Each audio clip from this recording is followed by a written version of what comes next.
જે છોકરાઓને વાંચવું જ હોય, ભણવું જ હોય, શાનદાર સેન્ટ્રલ એસી વાળી લાઇબ્રેરીમાં જઈ શાનદાર ગાદી વાળી ખુરશીમાં શાનદાર ટેબલ ઉપર ચોપડી રાખીને વાંચે તો વધારે સારું પડે કે હાંકડા ઘરમાં હંકડાઈને ઊભો થઈને વાંચે સારું પડે? કયો જે બધા મને. અને મેં જે પરિસ્થિતિ કીધી ખોટી કીધી ખાચી કયો તો ખરા. મને પોતાને ખબર છે કે હું જ્યારે પાર્કિંગમાં રહેતો કતારગામ ત્યારે ભણતો તો નહોતો, પણ મારે કંઈક લખવું હોય, વાંચવું હોય, ટાઈપિંગ કરવું હોય લેપટોપમાં, મને પોતાને તકલીફ પડતી. બાનો ખાટલો એક બાજુ ઢાળ્યો હોય, ભાઈ હોય, કંઈક બે મહેમાન આવ્યા હોય, કોઈક બીજા બૈરા બેહવા આવ્યા હોય, એ વાતો કરતા હોય, ક્યાં જઈને વાંચવાનું? અવડી મોટી ભાજપની સરકારના એક ખટારો ભરાય એટલા નકામા નેતાઓ ચૂંટણીમાં રોડે ચડ્યા છે. કોઈને આ વાતનો અહેસાસ છે કે નાના ઘરમાં હાંકડા ઘરમાં રહેતો ગરીબ પરિવારનો દીકરો વાંચવા ક્યાં જાય? અમને એ પીડા દેખાય છે. શું કામ? કેમ કે અમે એવા જ પરિવારમાંથી આવીએ છીએ જે પરિવારમાં આજે આ છોકરાઓ જીવે છે.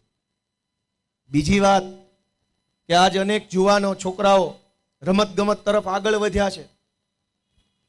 આપણે અનેક ક્રિકેટ મેચો યોજાય છે. Premier league, Italia premier league, Patel premier league, Umrala premier league, આવી બધી અનેક પ્રીમિયર લીગ યોજાય છે. રમત ગમત તરફ આપણું યુવાધન આગળ વધી રહ્યું છે. બહુ સારી બાબત છે. રમવા ક્યાં જવું પડે? કોકના પાર્ટી પ્લોટમાં.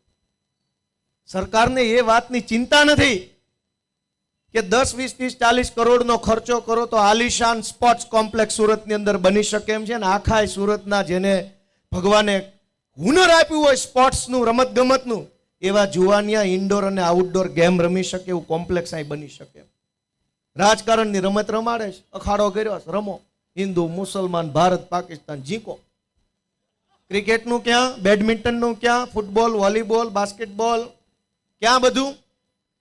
કોઈ ભાજપના નેતાને આ વાતની ચિંતા નથી કે આપણા છોકરાઓ જો રમત ગમતમાં આગળ વધે, અને જરૂરી નથી કે મેડલ લાવે તો જ રમવા જવા દેવા. રમત રમે એનું તન અને મન બે તંદુરસ્ત રહે, શરીરથી ફિટ રહે અને મનથી ફિટ રહે. કેમ કે રમતમાં એ પાવર છે. રમત આપણને ધીરજ, ધગશ ને સંયમ શીખવે. આજ આપણા સુરતમાં છોકરાઓએ ક્યાંક ક્રિકેટ સિવાયની પણ કાંઈ રમત રમવી હોય તો ક્યાં જવાનું? દોસ્તો, અમારું સપનું છે કે તમારા આશીર્વાદ મળે અને આમ આદમી પાર્ટીના સુરતમાં મેયર બને તો શાનદાર આલિશાન ઇન્ટરનેશનલ સ્ટાન્ડર્ડ ધરાવતું એક સ્પોર્ટ કોમ્પ્લેક્સ સુરતની અંદર બનાવવાનું આમ આદમી પાર્ટીનો એક સંકલ્પ છે. તમે મને કહો કે આવું કરાય કે ન કરાય?